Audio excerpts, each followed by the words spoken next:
Hey everyone, finished watching the first episode of Power Rangers Samurai Origins Part 1. Samurai had a rocky start when it premiered. Depending on where you lived and how you were watching, the first episodes you saw were completely different.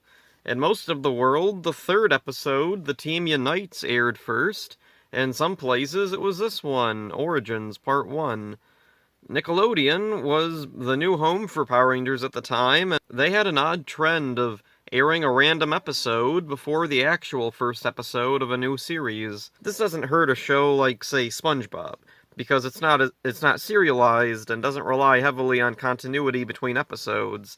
Samurai was very much serialized, so missing an episode or switching episodes really affects the show. Many fans tuned in only to be confused with the lack of introduction to the characters or the lack of context of the situation and events. On DVD, the Origins two-parter was placed first before the episode The Team Unites. On most subsequent releases, this order has remained consistent. The YouTube uploads also use this order.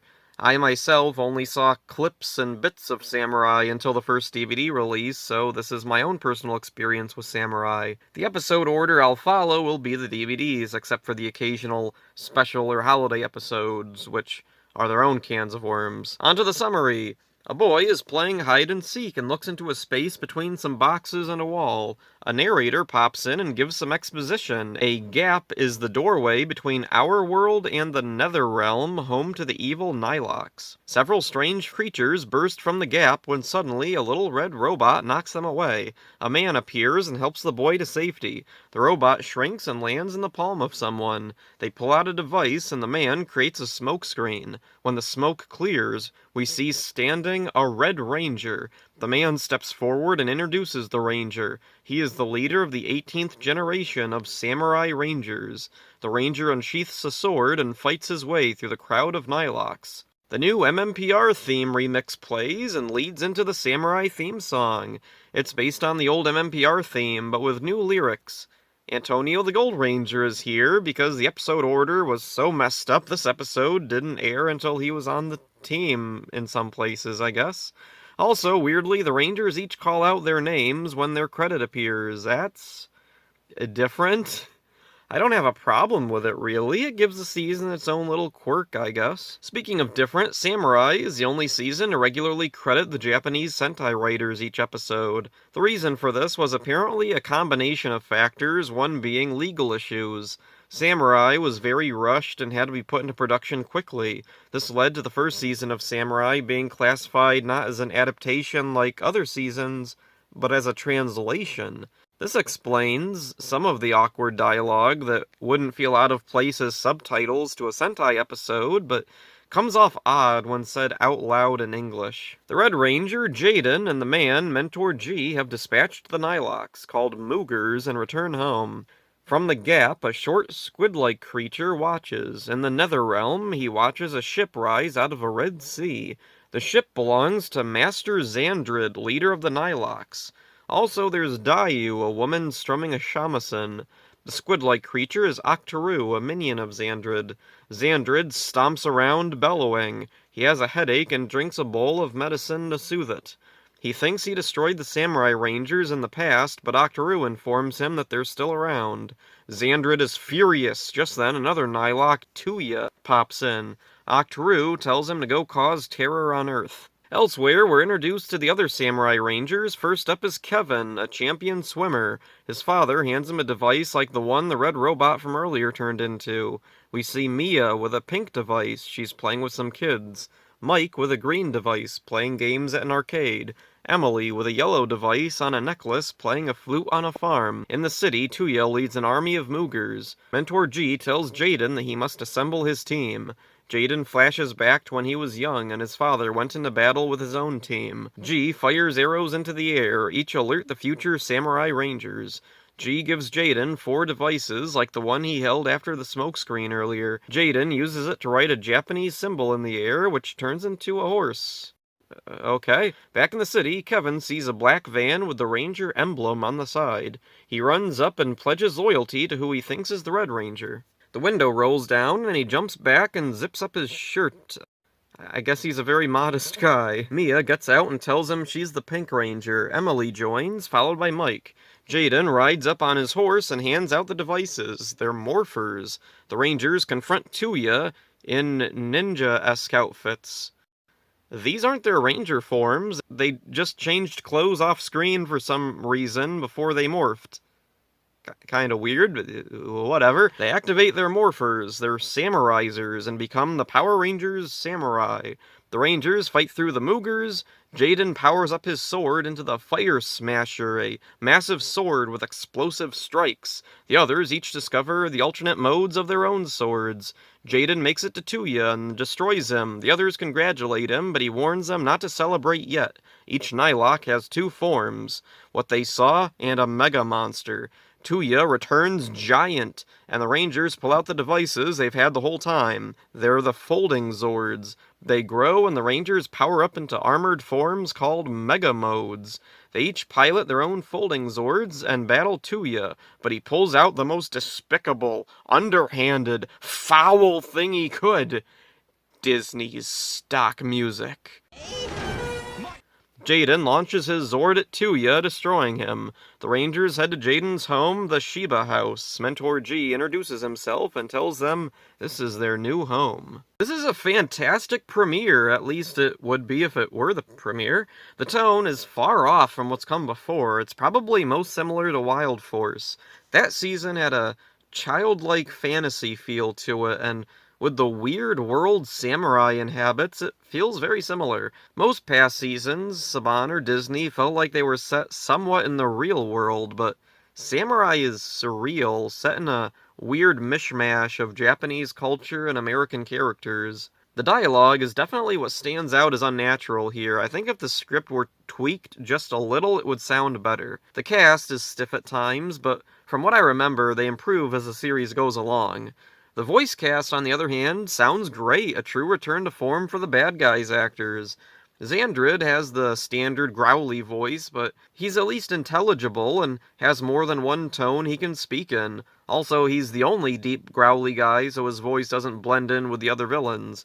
Octoroon has the most unique voice, high-pitched with some scratchiness, kind of similar to Kegler from back in Lost Galaxy. Also, he kind of reminds me of Smee from Peter Pan. He occasionally speaks in rhyme, like Gork from Masked Rider. Dayu has a pretty normal-sounding female voice. She doesn't sound too young or too old.